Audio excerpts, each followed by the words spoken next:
Assalamualaikum warahmatullahi wabarakatuh. Perkenalkan kami dari kelompok 1 yang beranggotakan yaitu ada Alda Aisyah Wicaksari dengan NIM K1C019049. Yang kedua ada Salsabila dengan NIM K1C019051. Yang ketiga ada Serina Cikalbulianti dengan NIM K1C019055. Yang keempat ada Fitria Wahyu Wulandari dengan NIM K1C019061. Yang kelima ada Salsabila Safa dengan NIM K1C019065. Dan yang terakhir ada Nanda Oktavia Febriani dengan NIM K1C019067. Di sini kami akan melakukan eksperimen mengenai gerak osilasi untuk memenuhi tugas gelombang dengan dosen pengampu Ibu Dr. Zaroh Irayani MSI. Tujuan kita melakukan eksperimen ini adalah untuk menentukan konstanta pegas. Pada eksperimen ini kita melakukan 3 macam percobaan, yaitu yang pertama ada osilator harmonik sederhana atau OHS, yang kedua ada osilator harmonik teredam atau HT, dan yang terakhir ada osilator harmonik dipaksa. Langkah pertama sebelum melakukan eksperimen yaitu menyiapkan alat dan bahan yang dibutuhkan terlebih dahulu. Alat dan bahannya yaitu diantaranya ada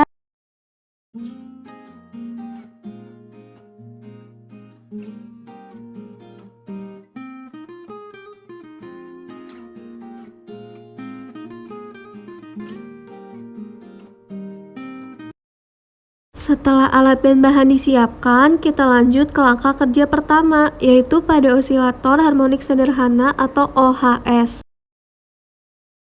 Osilasi harmonik sederhana merupakan suatu gerak osilasi benda yang dipengaruhi oleh gaya pemulih yang linear dan tidak mengalami gesekan, sehingga tidak mengalami pengurangan atau disipasi tenaga.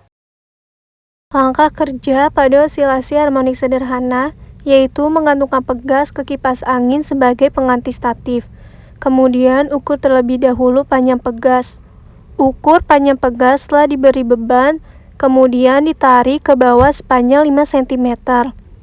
Lepas beban dan hitung waktu beban selama 10 kali osilasi, lalu dicatat pada data pengamatan.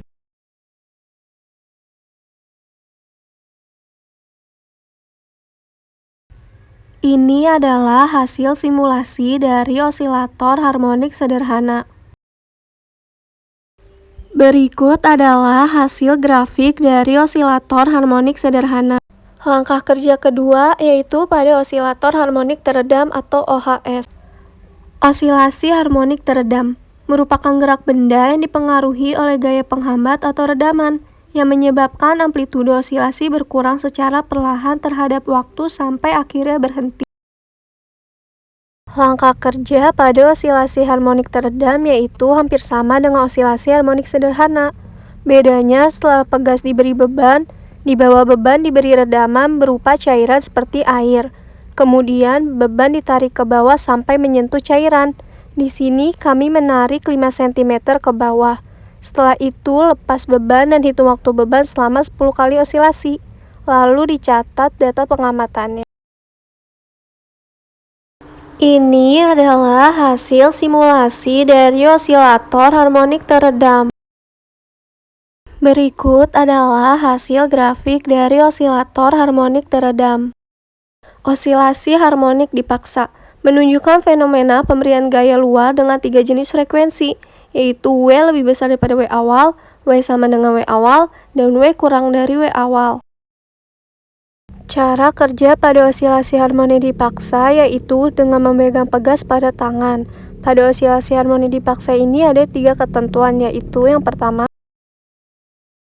pertama yaitu W lebih besar dari W0, artinya gerakan tangan kita lebih cepat dibandingkan dengan pegasnya, atau gangguan kita terhadap pegasnya lebih besar. Yang kedua yaitu W sama dengan W0, artinya gerakan tangan kita dengan pegas sama, atau tidak ada gaya yang diberikan dari tangan kita.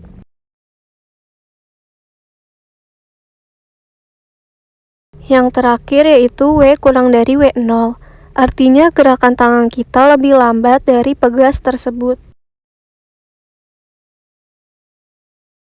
Ini adalah hasil simulasi dari osilator harmonik dipaksa.